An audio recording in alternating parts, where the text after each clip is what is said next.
I tend to think that, you know, these are two sides of the same coin. They're not, it's not something where you fight one with the other, because if you fight one with the other, you just get the same result. You repeatedly cycle through, you're not addressing any kind of material, because the opposite of wokeness, again, is just, you know, individualism and, it's when you look at the anti-woke people, it's always the same, like, conservative nonsense, which it goes to the same place. See, that was my stance a few years ago, and now I think, oh, wait a minute, maybe I do have to be anti-woke after all. The death of God is about the drying up of a horizon of meaning and of a whole form of human life. Where do we stand in the illusion it makes? What kind of space are we invited into? The material relations between people become social relations between things. When we look at toasters, corn, and TVs, we still, to a large extent, live in the interregnum between worlds, if you will, or between paradigms. Not many people in the history of the world have faced that. Diet Soap is a Sublation Media podcast. All right, Peter Coffin, you are the guest today. You are a longtime YouTuber. You're as gray as I am, but you're about 20 years younger.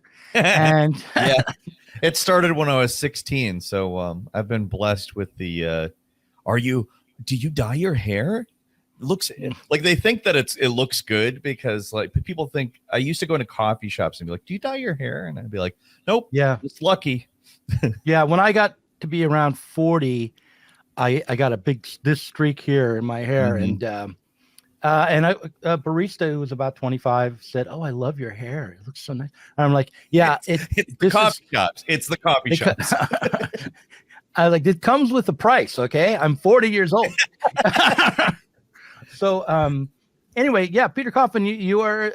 Well, I think of you as a YouTuber. I think of you as a partner to the Annoying Orange, but also, yeah. I think of you as a lefty YouTuber who's had an interesting path. Walked an interesting line, starting. I have walked an interesting line. Yeah, starting as a pretty conventional breadtuber, I would say.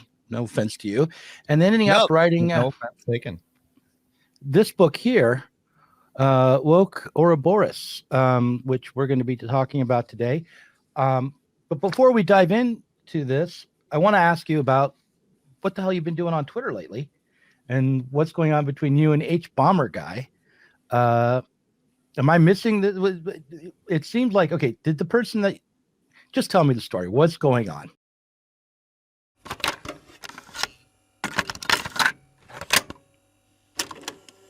And the damage it can do. The piles of money people make from stealing other people's words and ideas and work. But there's one group more important than historians or journalists or anyone else with a real job, and that's gay people. You know what's worse than stealing from established journalists who in the end are doing okay? Stealing from small queer writers or creators from marginalized groups who weren't even paid for their work in the first place. Stealing from the writings of dead people who passed away doing the activism you pretend to do.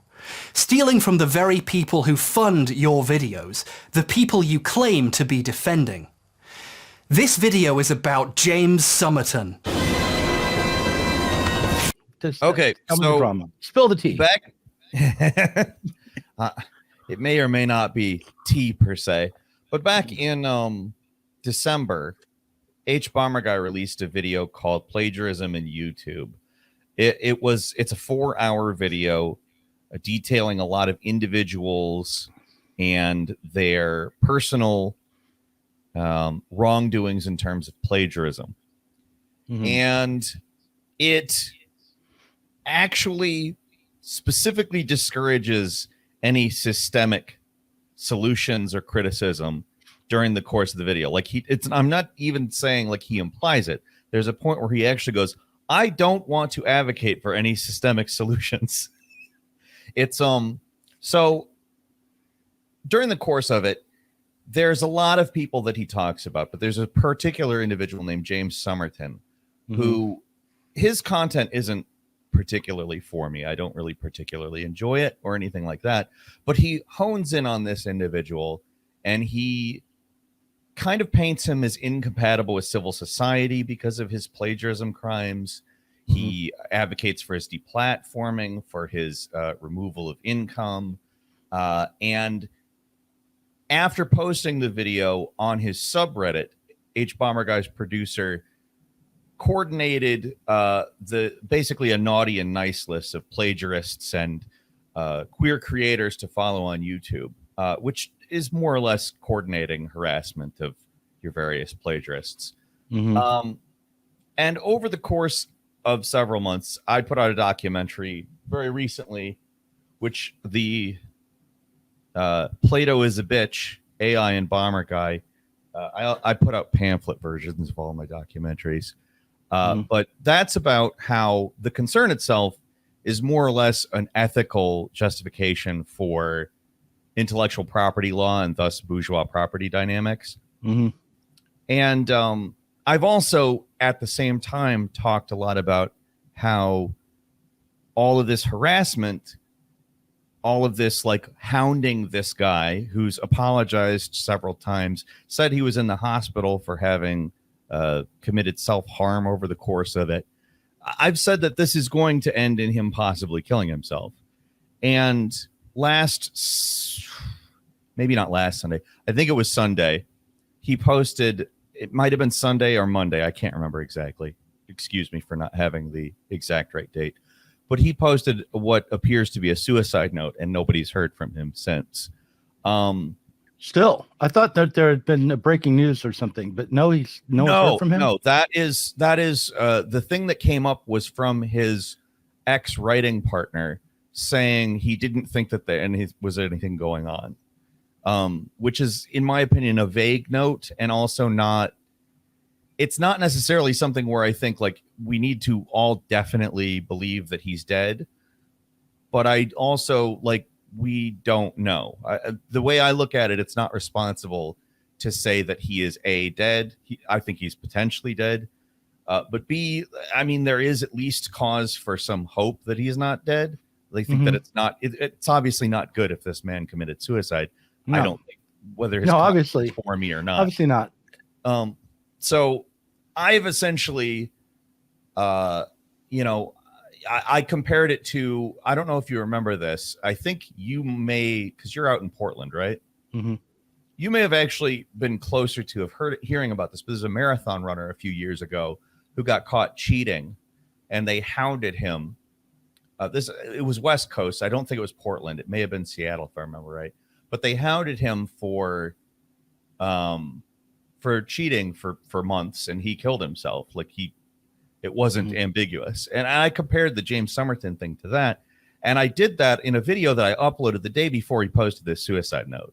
So it's like, I mean, to me, it looks bad. It's bad. This guy, he's the result, not necessarily, I don't want to say like he is dead, but if he is dead, it is the result of a harassment campaign that's been going on since early December, which has been coordinated by a guy who wants to point at individuals rather than at systemic problems, which is ultimately like during the course of this plagiarism video, talks about how the cause of plagiarism is people's lack of meaning or their God hole or whatever. And it's not, he explicitly says like it may be partially, financial incentives, but it's not really, it's about the God hole. And it's like, no, I think it's probably more about the financial incentives than it is any. I think you can get success quicker that way. But let's talk. It sounds like there's two kind of stories here. One is about plagiarism, and the other is about cancel culture and kind of this mob mentality and this. What was it? We used to have call out culture. The call out. It's really it used to be call out culture, and before that, it was just I think plain old accountability. I don't know. Yeah, right. Like that word has stuck around though. Yeah. So there's two questions. One is, do you want to settle disputes about plagiarism or anything else through calling out cancellation, harassing mob justice online, and we can talk about that, and that's the thing in itself. And I don't, right? No, but then the other thing is the plagiarism thing itself. I mean, the like I make a lot of videos, okay, and I make a lot of videos with a lot of quotations, and who knows? Maybe there are times in there where attribution isn't fully there. Yeah, right. You know, like I get I have to work to attribute quotes correctly as well. It's not always an exact science. So to speak. Right. I don't know that I've ever done that, but I wouldn't put it past me, you know, to made that mistake. The other thing is, at Zero Books, there was I'm not going to name the title, but people probably know. There was a very big title that we had that had a couple lines in it that actually were pretty much lifted from Wikipedia. It was a paragraph that was just trying to describe a set of facts. And it was not just like, this happened on this day in this location with these people. And it was just copy paste out of Wikipedia. Pretty close. But I think that was done. Again, it was one of those things like, this is kind of a modern note taking. I'll copy and paste. And then, it ends up, you forget what you wrote and what you didn't. It ends up in the book. And people made a big stink about it. It got written up in the Daily Beast. The author was very shaken by it, and I had to, as a publisher, I had to release a statement. And what I said was, look, it's Wikipedia. We didn't violate anyone else's copyright. We're not getting sued. We don't have a deep pockets for fact checking. We have a copy editors, but we didn't run a plagiarism check on it. So, you know, if there's a new edition, we'll correct it. Otherwise, though, it's still a good book, and it's just a couple of lines. We're not that concerned about it. And right now, made people mad. It did. It was like, that's very flip. And I said, well, whatever. I said, if you look through the catalog, there are typos and problems in almost every book. The most popular book at Zero Books at the time, Capitalist Realism, the first edition, riddled with typos and errors, you know, because the first edition of my Custom Reality and You was like, my ex-partner brought it up to me and it's like, are all the typos like part of the joke? Like, I'm like, no. All right.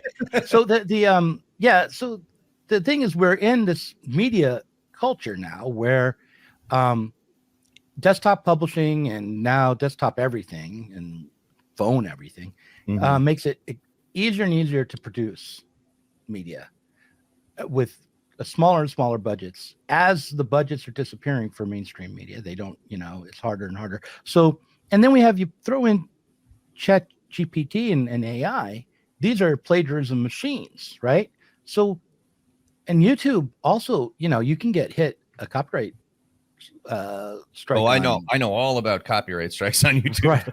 Right. You can get a copyright problem, demonetized, or a copyright strike for using a clip of music or maybe some imagery, but stuff you could read entirely within your right to use. Right. You could read an entirety of a book aloud, and if you're copying someone who's already got an audiobook, maybe that will get you. But if you're just reading a book, no one's gonna come at you for copyright. And also, there is such a thing as called fair use when it comes to educational content. So what is the big crime here that this guy committed? I mean, maybe it would be better if he did give attribution, but he's not robbing anyone else of revenue. The case that I make in my Plato documentary is that creativity isn't really so much pulling some new thing out of the ether. It is instead combining a lot of your life experience and your I make the case. I don't know if you are familiar with Austin Kleon Steele like an artist. No, I should be, I guess. But anyway, it's good. I would definitely highly recommend it. It's not Marxist or anything, but he's spot on with what creativity is. I make a similar case to him, which is that he doesn't say this, but I ultimately come to the idea that creativity is ultimately editing. It's making creative choices about things that you're aware of. That's essentially what creativity is.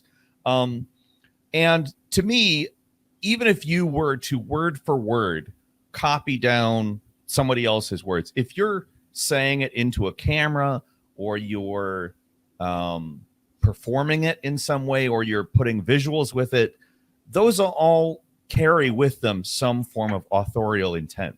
They do something to the content. The way that you say a word has an effect on the way the word is taken. Like, these are all elements of the human experience we sort of imbue into things that we repeat, even word for word. Like, and most of the time people don't repeat everything word for word, and it's not really something that you have to worry about defending.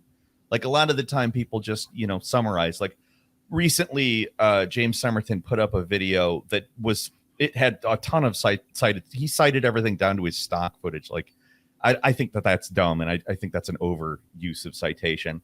But he did that, and what H-Bomb came back at him with was, this is just an aggregate of other content. It's like, well, what do you do? What is a video essay? What, like, you pretending like you brought something new to the idea of plagiarism discourse? Like, what all you did was just review crap that you looked up elsewhere. Like, you didn't even really do anything new here. It's just, it's aggregating information. So why is H-Bomber Guy doing, what is the motivation for H-Bomber Guy to go on this tear, do you think? I think part of it, I think there's a couple of motivations. I think the reason why I incorporated it into a documentary about Plato is I think that it harkens back to sort of Platonic elitism. Like, he sees himself as a philosopher king. He even says it on his Twitter. It's a nice little joke on his Twitter that he's a philosopher king. If you go to his profile, it says it still. I think that there's a kind of elitism where he sees himself among the upper echelons. And I think that real creators versus fake creators, which I call, in these people's minds, consumers in sheep's clothing, so to speak, who are people who are just regurgitating information. They're not being creative. I think there's an elitist thing. And I think that there is an underlying, which is a more Marxist motivation at play. I think that we're seeing very saturated markets, attention economies on YouTube. And I think that this, maybe not consciously, but to some extent, is some way to knock some competition out and make it slightly easier to put out a video and be sure that it's going to get attention. Mm-hmm. Well, listen, I've never been part of the Breadtube scene. I've never really, I have friends who are on YouTube, but I feel like there was this YouTube scene, right? You'd watch it on the rewind videos or something. And these PewDiePie and I don't know, Jacksepticeye or whatever his name is. And these people that are big name YouTubers, and they all know each other and they all have parties. And I don't know, they rub their bits together or whatever they're doing. And then, and I've never been invited to that party. And I also didn't ever necessarily want to be in that party because I'm from a different, look, I'm wearing tweed. I'm not a YouTuber. Yeah, you've got a tweed jacket on. Right. I've at least got a Portland hoodie on. Yeah. But in any case, I feel like there was this YouTube community, and there was a hierarchy within YouTube, and it had to do with how many subscribers you had, and how much money you were making, and how many people were watching you. And there was a similarity between them all that were at that level. But now I feel like, this is coming after a bunch of the big ones have quit, right? Which I think is actually part of the same incentive I was mentioning. I talk about this there's a lot. I would highly recommend watching my Plato documentary. Yeah, watch the Plato documentary. And it's on YouTube? Yeah, YouTube. It's on the channel. Very Important Documentaries. All right. Very Important Documentaries. I'll link to it. I feel as though, yes, there's a saturation. You're right, absolutely right. The YouTube, for a number of different reasons, seems to have been, it's just become a much more difficult place to succeed in. Absolutely. Even for people who are already super successful, they're seeing a decline. I think there's two major reasons for it. For political YouTube, there's one major reason for it. But there are two major reasons for it. Otherwise, shorts is eating. It seems to me now, people debate this, and maybe I'm wrong, but it seems like Shorts is eating YouTube. I think yes, and I think that's partially correct, and it's partially incorrect. I think the correct thing is that I think that a lot of people's time gets sucked into that. But I will also say I think that Shorts to some extent are feeding. I'm noticing Shorts are feeding my subscribers on my main channel, not on my documentary channel, but like there's nuance, but I think you're correct about that in a lot of ways. Well, so, okay. So what I mean by it, and maybe you can correct me. This would be worthwhile for me. I don't know if the audience is going to love this so much, but the Shorts. Let's talk about how statistics affect YouTube's economy. Yeah, as people are doing this for a living, and that's a part of the company. You know, for me, it's a part of the publishing books. Sure. We have a magazine, but it's definitely a big part of what we do, making a podcast and doing YouTube. It seems like Shorts gets a lot of the views of YouTube. That people spend a lot of time in YouTube. I don't know if the total views of YouTube have expanded because of Shorts or if they've been divided, but it seems like they've expanded, but not as much as they would have for long form content because of short form content. The Shorts. Also, though, the relationship that people have to the things they watch on YouTube is entirely different because of Shorts. Shorts blend together. You don't. There's not you just flipping by and it's all one thing. They're not different. The channels are not that important on Shorts. Yes. So because of the TikTok mentality that's taken over. So now you may be huge on Shorts and not have that many subscribers for your channel altogether. And correct. Your long form content may not be outperforming mine. Even you have 1 million viewers on your Shorts or something like that. So all of that means that it's harder to make money on YouTube, and overall the whole total media environment is just maxed out. All these streaming services have purchased way too much content. Everyone rushed in to create a streaming service more than anybody could subscribe to. And people are now no longer locked in their homes. You know, it's a couple of years since that. So I definitely think that's. I think in a lot of ways you're looking at a repeat of a crisis of overproduction type situation, and the response, like what you're seeing with Shorts. I think it's very astute that you said the amount of views are not changing.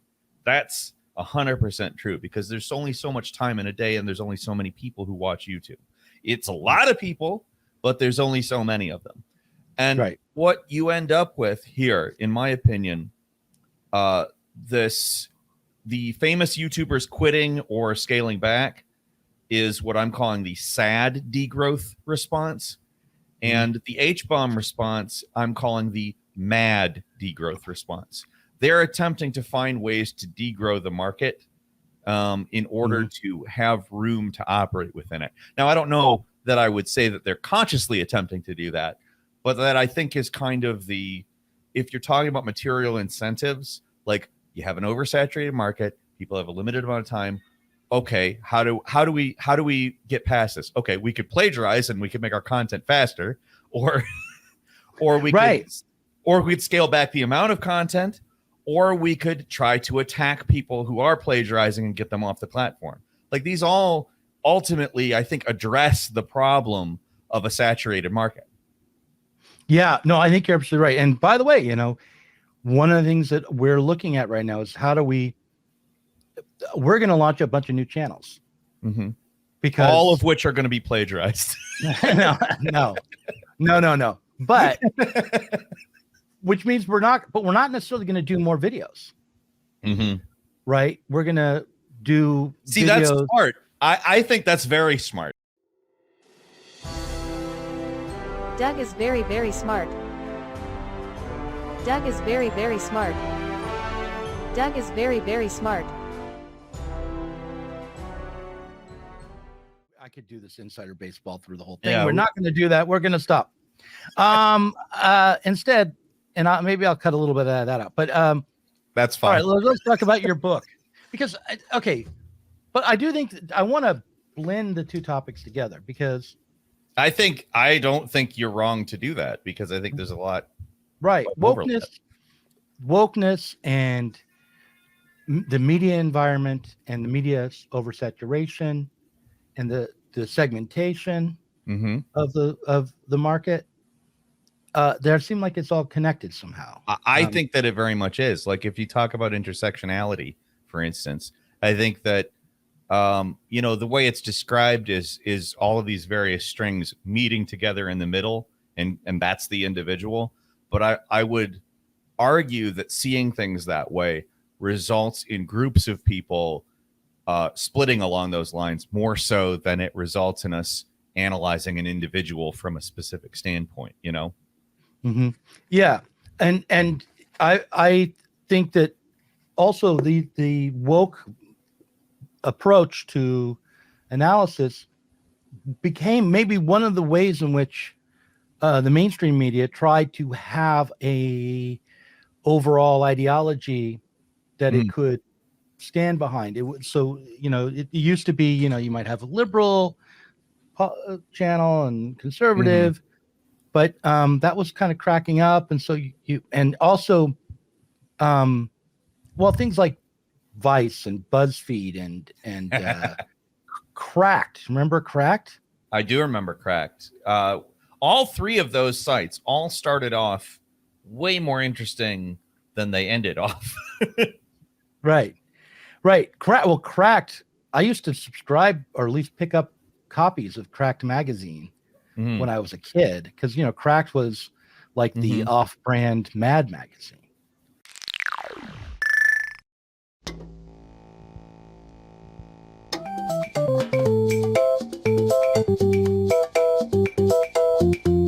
Back to the Future is already pretty strange in the way that making out with your mom is pretty strange. You're so. But the strangeness becomes much more pronounced if Marty is a girl. And that's without digging into the young woman sneaking out late at night to conduct experiments with an old man. So let's blast Martha's sweet ass to the past and see how that makes us feel. Because I'm curious if it remains a beloved family movie classic that's also the go-to film for both screenwriting classes and useless substitute teachers looking to kill a couple hours. Back to wokeness. So we have Cracked, we have College Humor, we have all these things that they all ended up going hyper woke. At least maybe College Humor less than the others, but some of them to did. some extent, at least. Yeah, Vice, I would say. And it was a way to, first of all, it was an easy way to generate content, right? Absolutely. Yeah, and it was also a way to give the viewer a sense that there was a moral cause involved. But do you think that wokeness primarily became a big thing because there were financial incentives and it was an easy, because of the content economy that we're in? Or do you think that there were other reasons that generated the woke ideology? I think there's a large aspect of it. Yes. I think that answering no to that would be a big mistake, because in terms of content, when you create an ideology and first off, the first book I put out, I talked about something called cultivated identity a lot. You place a commodity at the center of people's identity, and you can really make it easy. Now, they commodified this woke ideology. They made it into a thing.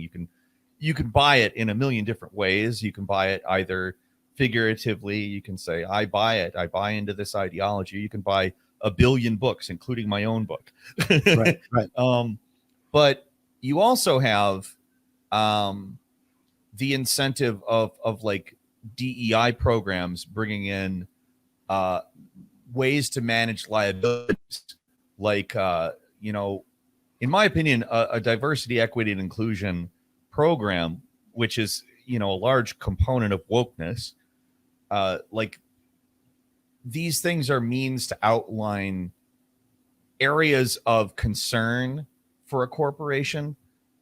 In the same way, like they do it in the normal human relations HR mode, and they find new problems, they find things to deal with, and it's more or less means to avoid liabilities, avoid lawsuits in the long term. And it also deters unionization, because they're addressing these types of issues that would normally be brought by some form of worker collective or worker power as concerns. Instead, they address them via seminars that are mandatory or meetings, either in groups or one-on-one. Mm-hmm. Our man, Look, see, there's your cat. coming in to really mess up the train of thought there. But it's so there's economic incentives in terms of creating content in this oversaturated market. There's also the motivation from corporations to avoid liability, and this is a very easy way to do it by defining. Basically, you define problems around harassment in a particular way, give the trainings to address it, very deeply to get to the systemic problem, and then you can wash your hands of it, and anything that happens is the fault of the employees, not the fault of the company itself, because they've done their due diligence. So that's all true, and a lot of it is also the social mode that these types of these trainings and meetings perpetuate, which is a kind of a segregationist social mode. Like, to be completely clear, I see the DEI stuff often as highlighting differences and making it so that you're not allowed to address what is a perceived difference from that point forward, which ultimately causes people to self-segregate to at least some extent. Right, which is fine, because you just want them to come in, do their job. Sure. Stay out of trouble, keep their noses clean, go home. Don't get us into exactly why you want them not to be talking. You want them to be segregated. You don't want them talking to each other. Not if they talk to each other, they might unionize as well. Exactly. I mean, it's good. It could be a problem if they talk to each other. Yeah, in a variety of ways. So let's get. So let's maybe tell them that there's something different about that race that makes it so you can't talk to them. Right. That sounds good. And also, if there are some, resentments that have built up between the races, and if they mingle, they might get into a conflict, and somebody might yell something at somebody else, and then that's a problem for us. But if we train them not to, then it's a problem for them. And if we really do a good job, they won't do that. So that's good too. Yeah. So so that's all true. But the thing that I want to get at here is that it seems like wokeness has gotten to another level now. And there was a time, like a couple of years back, where I was like, okay, yes, I'm not for wokeness. I think the intersectionality and wokeness, they accomplish far less than they think they're accomplishing. It's clearly not sufficient. This is not socialism. It's not what I think of the left as being about. But I'm not going to define my politics around being anti-woke. Sure. Because then you get slotted in to this. That's just the flip side of the same market demographic. There you go. Exactly. Yeah. That's exactly what it is. There's a chapter in my book called Idealistic Criticism of Wokeness, which I think addresses this. I don't explicitly say it in that chapter, but I think that anti-wokeness and wokeness are just two sides of the same coin. That's kind of the implication of the Ouroboros thing. Like, I think that, if wokeness is a reactionary ideology that ultimately finds progressive sounding ways to reinforce old power differentials, then how is it that different from anti-wokeness other than aesthetically speaking?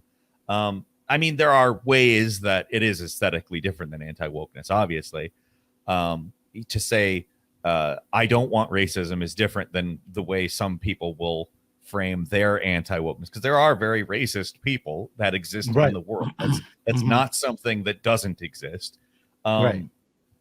But I tend to think that, these are two sides of the same coin. They're not, it's not something where you fight one with the other, because if you fight one with the other, you just get the same result. You repeatedly cycle through, you're not addressing any kind of material, because the opposite of wokeness, again, is just, individualism and when you look at the anti-woke people, it's always the same conservative nonsense, which it goes to the same place. See, that was my stance a few years ago, and now I think, oh, wait a minute, maybe I do have to be anti-woke after all.